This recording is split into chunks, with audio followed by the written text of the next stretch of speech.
آغاز کرنے کے ہم خبر کے ساتھ سندھ میں حالیہ بارشوں کے باعث تباہی۔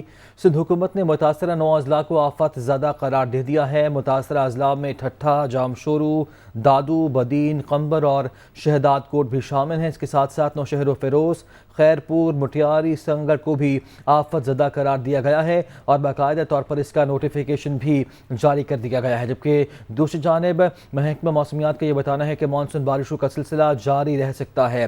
سندھ میں حالیہ بارشوں کے باعث تباہی۔ سندھ حکومت نے متاثرہ 9 اضلاع کو آفت زدہ قرار دے دیا ہے۔ متاثرہ اضلاع میں ٹھٹھہ، جامشورو، دادو، بدین، قمبر اور شہداد کوٹ شامل ہیں۔ نوٹیفیکیشن میں نوشہر و فیروز، خیرپور، مٹیاری، سانگڑ کو بھی آفت زدہ قرار دیا گیا ہے۔ تو سندھ میں حالیہ بارشوں کے باعث تباہی ہے۔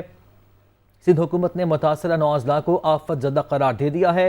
متاثرہ اضلاع میں ٹھٹھہ، جامشورو، دادو، بدین، قمبر، شہداد کوٹ شامل ہیں۔ نوشہر و فیروز، خیرپور، مٹیاری، سانگھڑ کو بھی آفت زدہ قرار دیا گیا ہے اور باقاعدہ طور پر اس کا نوٹیفیکیشن بھی جاری کر دیا گیا ہے۔ مانسون بارشوں کا سپیل سندھ میں تاحال موجود ہے۔ محکمہ موسمیات کی جانب سے بتایا گیا ہے کہ بارشوں کا یہ سلسلہ جاری رہ سکتا ہے۔ تو ایسے میں سندھ میں جو حالیہ بارشوں سے پہلے بھی تباہی ہوئی ہے، سندھ حکومت نے متاثرہ 9 اضلاع کو آفت زدہ قرار دے دیا ہے۔ متاثرہ اضلاع میں ٹھٹھہ ہے، جامشورو، دادو، بدین، قمبر اور شہداد کوٹ بھی شامل ہیں۔ نوٹیفیکیشن بھی جاری کر دیا گیا ہے۔ اس نوٹیفیکیشن میں نوشہر و فیروز، خیرپور، مٹیاری، سانگھڑ کو بھی آفت زدہ قرار دیا گیا ہے۔ سندھ میں حالیہ بارشوں کے باعث تباہی۔ ایسے میں سندھ حکومت نے اہم اقدام اٹھایا ہے۔ متاثرہ 9 اضلاع کو آفت زدہ قرار دے دیا ہے۔ متاثرہ اضلاع میں ٹھٹھہ، جامشورو، دادو، بدین، قمبر اور شہداد کوٹ شامل ہیں۔ نوشہر و فیروز، خیرپور، مٹیاری، سانگھڑ کو بھی آفت زدہ قرار دیا گیا ہے۔ نوٹیفیکیشن بھی سندھ حکومت کی جانب سے اس کا جاری کر دیا گیا ہے۔ تو سندھ حکومت نے متاثرہ 9 اضلاع کو آفت زدہ قرار دے دیا ہے۔ متاثرہ اضلاع میں ٹھٹھہ، جامشورو، دادو، بدین، قمبر اور شہداد کوٹ شامل ہیں۔ سندھ میں جو حالیہ بارشیں ہوئی ہیں، مونسون کے پہلے سپیل میں خاصا ان سے نقصان ہوا ہے اور اب ان 9 متاثرہ اضلاع کو آفت زدہ قرار دیا گیا ہے۔ تفصیلات جان لیتے ہیں، نمائندہ ٹھٹھہ مرزا احسن بیگ ہمارے ساتھ موجود ہیں۔ احسن، آگاہ کیجیے گا۔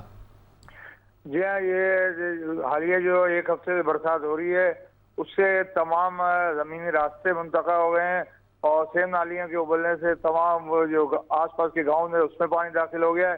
فصلیں پوری کی پوری تباہ ہو گئی ہیں، تو لوگوں کو نقصان ہو۔ تو 2 دن قبل جو شریم رحمان صاحبہ تشریف لائی تھی، تو ڈپٹی کمشنر ٹھٹھہ نے اور دوسرے ڈپٹی کمشنر سے درخواست کی تھی کہ ان علاقوں کو آفت زدہ قرار دے کے فنڈ جاری کیا جائے تاکہ ہم ان کو جو ہے مدد کی جا سکے۔ تو آج سندھ حکومت نے اعلان کر دیا اور یہ 9 اضلاع جو ہیں ان کی مختلف دیہوں کو آفت زدہ قرار دے دیا گیا ہے۔ تو اس میں جو بھی فصل ہے اور جو بھی نقصان ہوا ہے اس کو پورا کرنے کی کوشش کی جائے گی۔ جی حسن، آپ کا شکریہ۔